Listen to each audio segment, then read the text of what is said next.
भैया ये लो 10 रुपए आपके। 10 रुपए? मेरे कौन से 10 रुपए? दरअसल वो सुबह जो मैं सामान ले गई थी ना, वो 50 रुपए का था। मैंने गलती से आपको 40 बोल दिए थे, तो ये 10 रुपए मैं आपको लौटाने आई थी। मैं शाम को भी आई थी पर आपकी दुकान बंद थी भैया। हाँ, कल वो मेरी माँ की तबीयत खराब थी इसलिए जल्दी चला गया। 10 रुपए तो थे। आप अगली बार जब सामान लेने आते तब उसमें कटवा देते हैं। अरे नहीं नहीं भैया, मेरी माँ ने हमेशा मुझे यही सिखाया है कि कभी किसी की मेहनत के पैसे नहीं रखने चाहिए। भगवान कहीं ना कहीं हमारे परिवार में से निकाल लेता है। ये लो।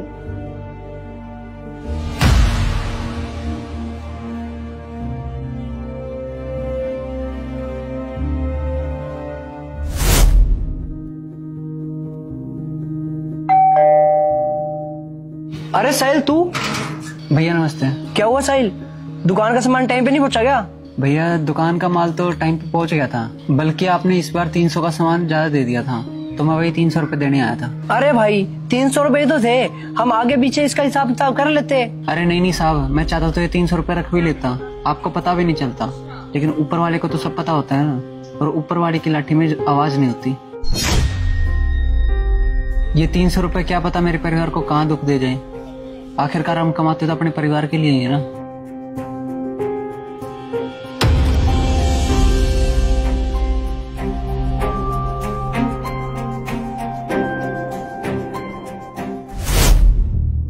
सर। हाँ जी, आप कौन? आप मुझे नहीं जानते, लेकिन आपकी कंपनी से मेरे पास माल आता है। हर महीने 3 लाख का सामान आता है, जिसमें से मैं 2,75,000 पे करता हूँ और 25,000 मैं खुद रख लेता हूँ।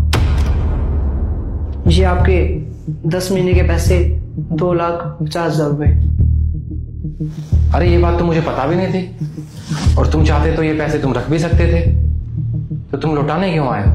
हाँ सर, वो मेरी किसी ने आंखें खोल दी, क्योंकि कई दिनों से मेरी माँ और बाबूजी की तबीयत बहुत ज्यादा खराब है, और हो सकता है इन्हीं पैसों से मेरी माँ और बाबूजी की तबीयत खराब हो, क्योंकि ये भी किसी की मेहनत की कमाई है।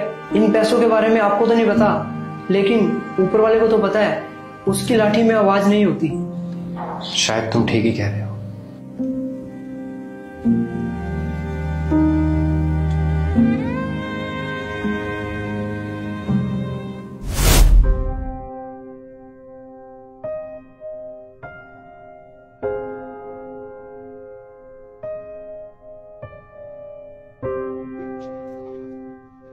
अंकल, आप राहुल के पापा हो ना? हाँ बेटा। हाँ, आप कौन? मैं उसका बिजनेस पार्टनर हूँ अंकल। अच्छा, आपका भी कोई हिसाब किताब था क्या बेटा राहुल की तरफ?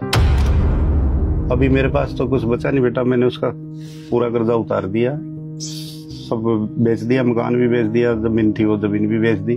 मैं तो अभी यहाँ झोपड़ी में रहता हूँ, 2 वक्त की रोटी खा लेता हूँ, छोटा मोटा इधर मेहनत मजदूरी करता हूँ। मेरे पास कुछ बचा नहीं बेटा। अंकल जी मुझे माफ कर दो। बेटा आप क्यों माफी मांग रहे हो? आपने ऐसी क्या गलती कर दी? जब हम बिजनेस पार्टनर थे ना अंकल, तो हमने गुड़गांव में कुछ फ्लैट्स लिए थे, और वो मुझ पे इतना भरोसा कर रहा था, उसने सारे फ्लैट्स मेरे नाम पे लिए।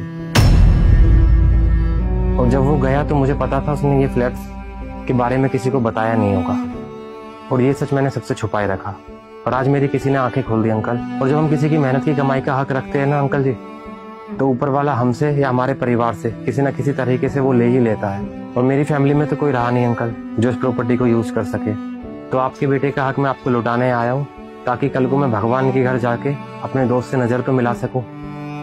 कभी भी किसी की मेहनत की कमाई नहीं मारनी चाहिए, क्योंकि भगवान सब देख रहा होता है। आज नहीं तो कल इंसाफ जरूर होता है।